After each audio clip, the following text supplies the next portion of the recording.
লাস্টে মৃত মানুষের চোখও চুরি, এটাও দেখতে হচ্ছে। আর মমতা ব্যানার্জি কি বলছেন, তার মাকে চাকরিটা দিয়ে দেবো, একটা চাকরি। চাকরি যেন খোলামকুচি। কোন চাকরি? ওই দেউচা পাচামিতে যেমন আদিবাসীদের একটা কন্ট্রাকচুয়াল চাকরি দিয়ে দিচ্ছেন, তাদেরকে দিয়ে জমিটা লিখিয়ে নিচ্ছেন, ঠিক ওই রকম ভাবেই তার মাকে দিয়েছে। আমি কালকে যোগাযোগ করে তার বাড়িতে যাওয়ার চেষ্টা করেছিলাম, তার বউয়ের কাছে, কিন্তু ঘটনাচক্রে কোনো একটা বিশেষ রাজনৈতিক দলের লোকরা তার মাঝখানে ঢুকে গেছে বলে আমি যাইনি। আমি আগামীকাল যাচ্ছি তার বউয়ের কাছে। যে লোকটি মারা গেল, তার একটা ছোট্ট সন্তান, 1.5 মাসের সন্তান, যে মারা গেল, তার বউয়ের হাতে চাকরির কাগজটা গেল না, গেল তার মার হাতে। আজকে সত্যি এই ভাঙড়ে যখন রিয়াজুল মারা যায়, তার বাচ্চার দায়িত্ব আমি নিয়েছিলাম। এখন তার বৌমা কোথায় আমি জানি না, সেই বৌমা কি খাচ্ছে কি যাচ্ছে আমি জানি না। কিন্তু যে ছেলেটি মারা গেল, তার চোখটা তুলে নিল, চোখটা বিক্রি করে খেলো, তার তদন্ত হলো না, কেউ অ্যারেস্ট হলো না, অথচ একটা চাকরির কাগজ দিয়ে দিলেন, যেটা উনি অসাংবিধানিক কাজ করলেন। ওভাবে কারো চাকরি হয় না, ওটাও একটা পাপ। ঠিক একইভাবে আমাদের ৭৮ বছর স্বাধীনতার পর ভারতবর্ষের মাটিতে একটা স্বাস্থ্য নীতি তৈরি হয়নি। আজকে খেয়াল করে দেখবেন যে ইলেকট্রাল বন্ডের নামে সমস্ত চিকিৎসা ব্যবস্থার যে সরঞ্জাম থেকে ওষুধ কোম্পানিগুলোর থেকে হাজার হাজার কোটি টাকা নরেন্দ্র মোদীর বিজেপি পার্টি আত্মসাৎ করে।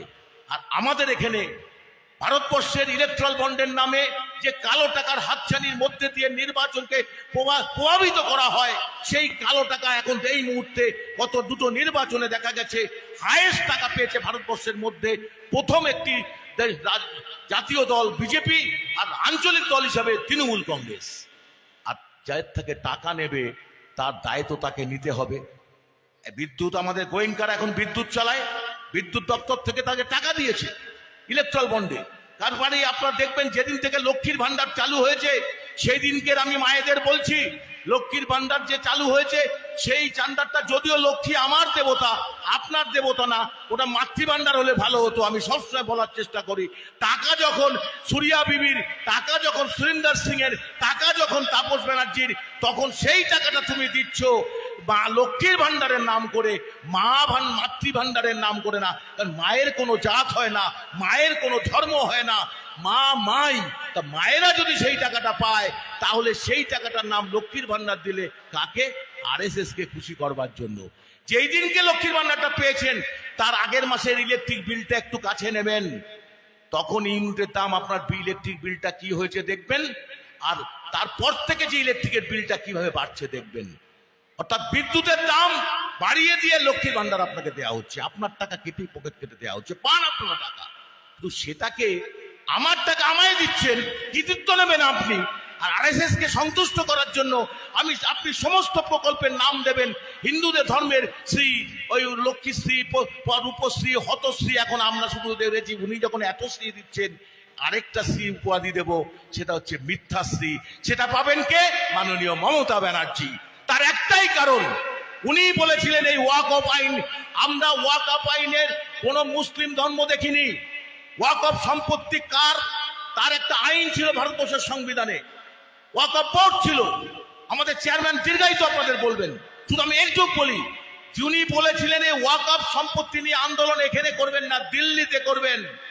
আমাদের ভাইজানের নেতৃত্বে শিয়ালদায় যখন ওয়াকফ আইনের বিরুদ্ধে যে বিশাল মিছিল হয়েছিল, তারপরে উনি দেখলেন হাতের থেকে রশি টেনে গেছে। এখন যদি আমার ভাইপো যদি জেলে যাতে না যায়, বাবা তাড়াতাড়ি ওয়াকফ আইনটা লাগু করে দিই। ওয়াকফ আইনটা লাগু হয়ে গেল, দেখলেন আপনারা। ওয়াকফ আইনটা লাগু করে দিলেন, বলে দিলেন ওয়াকফ আইন এখানে লাগু হবে না। আবার উনি লাগু করলেন, উনি বললেন এসআইআর হতে দেব না, আমার জীবন থাকতে এসআইআর হতে দেব না। সবার আগে এসআইআর কাজটা উনি চালু করেছেন। এখন ভোট রক্ষা শিবির তৈরি করে নেতারা বড় বক্তৃতা দিচ্ছে। তার আগে কি বলেছিলেন? একটা নামও যদি বাদ যায়, তাহলে কিন্তু আমরা ছেড়ে কথা বলবো না, চোখ তুলে নেবো।